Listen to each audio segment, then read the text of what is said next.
cooking dinner for Cliff and George.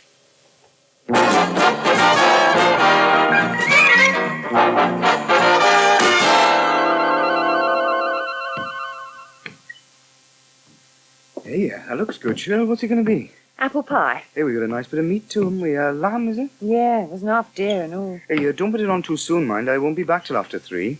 What do you mean you won't be back till after 3, Cliff? George is coming to Sunday dinner today. Well, you never told me that. Yes, I did. I told you last week.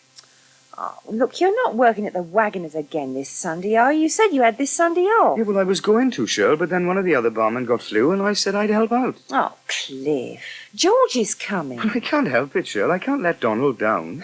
Don't think about letting me down, will you? Or George. Well, look, can't we have a late lunch, then? George won't want to wait till the middle of the afternoon, will he? Well, if you don't want to do that, you can always keep mine hot for me, love. You don't want to let Donald down. Look, I can't, Shirley. He's depending on me. Yeah, well, don't think I don't realise what the attraction of that job is. What do you mean? Just don't come back half-cut, that's all. Shirley, have I ever come back half-cut from working at the Waggoners? Yes, you have. When? I can't think of a time since you worked there you haven't had a drink. Well, I have a drink when I go over there, yeah, I don't deny it. But that's a different thing from being half-cut. Well, I'm going to have a jolly little Sunday dinner, aren't I? Just me and George. Hey, how is the old boy? If you had your dinner with us like you promised, you'd find out. Well, I will find out when I come over at 3 o'clock. Well, what am I going to talk about till then? You'll think of something, or he will. Yeah, and I know what it'll be about and all. We'll talk about Mum. Well, that's all right. It's probably very good for him. Yeah, well, it's just... Well, it's really hitting him now, Cliff.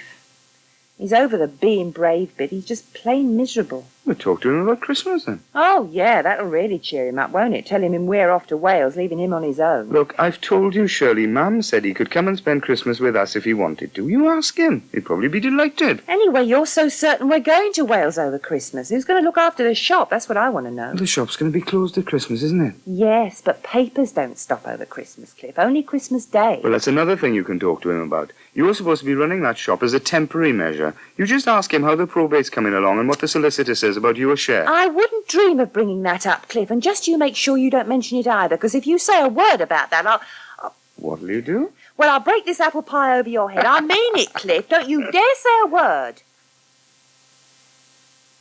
Here he comes. Hello. Hello, Jeremy. I saw you coming. How are you? Fine. I made your favourite dinner. Lasagna? Yes. Oh, great. Hey, what's for pudding? Baked Alaska. Smashing! Are those chocolates for me? No, they're not. They're for Grandpa. I've got to go round and see him on my way home. Have you? Yes, he's got a cold. And Daddy and Liz are going over to see some friends today, so they won't be able to go. So they asked me to. Oh, that's very grown up of you. I've got to give him these chocolates to cheer him up. Well, I'm sure he'll be delighted to see you. Where's Matt? He'll be over in a minute. He's in the office. Oh, I didn't know he worked on Sundays. No, he doesn't usually. But he's decided to make hundreds and hundreds of Christmas dinners. But it isn't Christmas yet. No, I know. But he's going to have them made and frozen ready for Christmas. Oh. I didn't know he had a cooker in his office. No, he doesn't. He's not actually making them. The chef will do that. Oh. He is writing an advertisement to put in the newspapers to tell people he's got them to sell. Oh. In Liz's newspaper. Yes, among others. Ah. Liz says she doesn't want to hear another word about Christmas. Oh. She says I'm not to mention it until the 15th of December. Oh. That's a long time off, isn't it? Is it nearly a month? No, it's less. And Christmas is only 5 weeks away. Yes. Is the restaurant going to be open on Christmas Day? Yes. Oh. Why? Nothing. There must be some reason why you asked. Oh, I just wondered, that was all. Were you hoping to come over and see us on Christmas Day? Yes I was. Well, you can, darling. Of course you can. I needn't even be there on Christmas Day. Rob's not going away over Christmas. He can be in charge. It would be fun if we could all have Christmas dinner at the restaurant. You and me and Matt and Rob. Oh, we might be able to do that, darling. We'd have to have it very late, of course, when all the customers are gone, but that wouldn't matter. No, it'd be fun. Would you like me to have a word with Daddy about it? Yes, please. Right. Well, I'll do that. Now, you run over and tell Matt lunch is ready, and I'll serve up. Glass of sherry, George? Oh, it's very kind of you, Shirley. Thank you very much. Oh, I'm saying have some sherry. I hope there's still some left. Oh, yes, here we are. No, I'm sorry Cliff isn't here. He wasn't supposed to be working this lunchtime, but they were short-handed at the Waggoners and someone had flu or something, you know. I see he's working there on a regular basis now, is he? Your health. Oh, cheers. Yes, he is. Has he given up the idea of carpentry then? Oh, no, I don't think so. He's going to go on this TOPS course, and I think once he's done that, he'll probably concentrate on it full time. It must be very unsettling for you. What, him doing a bit of this and a bit of that, you mean? Yes. Yeah, well, I suppose he'll settle to something one of these days. Of course, your mother always said he ought never to have stopped being a teacher. Yes, well, you know, I think she was a bit snobbish, Mum. Well, she didn't like the idea of me being married to a brickie. I don't think it was that, Shirley. In fact, I'm sure it wasn't. Kath wasn't snobbish, not in the least. Well, anyway, Cliff doesn't want to go back to being a teacher, so that's that. All the same, I'd like to see him make a go of something for your sake, Shirley. Yes. I mean, you're not going to be young forever. I'd like to see the two of you getting ahead, putting a bit of money by, getting your own little place. Oh, well, one of these days, maybe. I hope you don't mind my talking like this, but I do feel a bit responsible for you now that your mother's gone. I know you do, George, and I do appreciate it. But we're all right, Cliff and me. Really we are. Good. Anyway, how are you? I don't know, I see you most days when I'm at the shop, but we never seem to have time for a proper chat.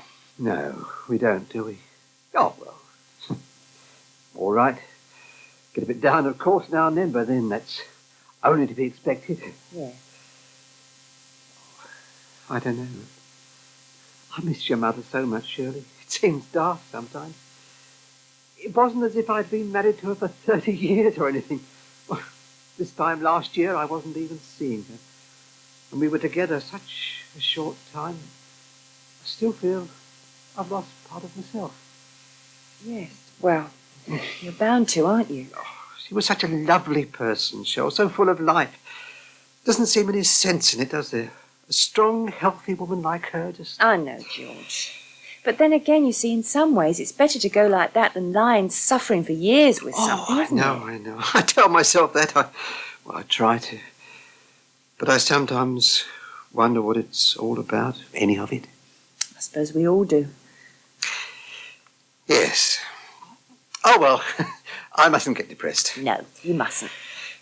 I just can't imagine what lies ahead for me. I've been such an outsider all my life, Shirley. Your mother was the only person I ever really felt at ease with. Now she's gone. I know, George. Still, at least I've got you and Cliff, Shirley. My little family by marriage. Yes, of course you have. And I tell you what I was wondering. Yes? Well, if you and Cliff haven't got anything planned for Christmas, you haven't, have you? Well, we were Because thinking... I was hoping you and Cliff would come over to the flat for dinner on Christmas Day. Gin and tonic, please. Oh, hello, Sophie. Hi. Buying your own drinks, darling? What's going on? Oh, it's a bad sign when you see a woman drinking on her own. Uh-huh. You're not working this lunchtime, then? No, I'm on this evening with Lynn. Are you living around here again? Oh, no, I'm still in Bayswater. But I'm having lunch with Su Ming and Ben, so I thought I'd just pop in for a drink on the way. Oh, any ice? Oh, yeah, there you go. Thanks. Actually, I thought I might see a friend of mine in here, as a matter of fact. Bill Ashton been in? Oh, I don't think I know him, do I? Small Manchester chap. Works for Prior's, I think, doesn't he? Yes, that's right. No, he hasn't been in. Oh. Expecting you, was he? Oh, no, I just thought he might be here, that's all. I'll tell him you asked after him. No, please don't. £2 a Guinness, please, mate. Coming up, Sam. So, Sophie, how are you? Oh, fine, very well. And when are you going to keep that promise? What promise? Well, when you made that night I met you hurrying for your last bus. Oh, then, yes. Well, I don't really need a shoulder to cry on now. I'm over all that. I see. That's why you're keeping one eye on the door. So you're as bad as Cliff here. Hey, who's stealing my name in vain? Except he's running away from women he doesn't want. Like another drink. Oh, no, thanks. This is fine. Actually, I can't stop long. I'm having lunch with my cousin. Ah, yes, that mythical one you were meeting the first time I met you. He's not mythical. Honestly, Ben Woodhouse, he's the local doctor. And are you seeing him tomorrow evening? Sorry? Well, isn't Prior's closed on a Monday evening? Yes. How about coming out with me then? all right. Good. You write your phone number down here and I'll think of something nice for us to do. Fine. Actually, I haven't got a pen. Here you are. Thanks. I'll give you a buzz sometime during the day when I've thought of something which will make you forget all your troubles. Oh, look who's here. Just in time for the pudding. Oh, sorry I'm late, darling. I couldn't leave Donald to do all the clearing up. Sorry, George. I hope you don't think I'm being rude or anything. No, please. I put your dinner in the oven. I'll just get it. Ah, thanks, sweetheart. Well, quite foggy out there today. Yes. I thought it was going to clear earlier, but it hasn't. There you are. Mind the plate, it's hot. Oh, that smells good. George has just asked us over to the flat for Christmas dinner, Cliff. Has he? Well, didn't you tell him we were going to Wales then? Cliff. You're going to Wales? You said you didn't have any plans, Shirley. It's not definite, Yes, George. it is, Shirley. They've invited us. Oh, well. Look, Shirley was supposed to tell you. My mother asked you as well. Oh, but I couldn't possibly accept, though, Cliff. I mean, I've never met your people. That doesn't matter. They're looking forward to meeting you. No, I couldn't, Cliff. Look, why not? It'd do you good, George, and get you out of that flat for a while. But I don't want to get out of the flat, Cliff. I want to spend Christmas in Kath's place, in our place.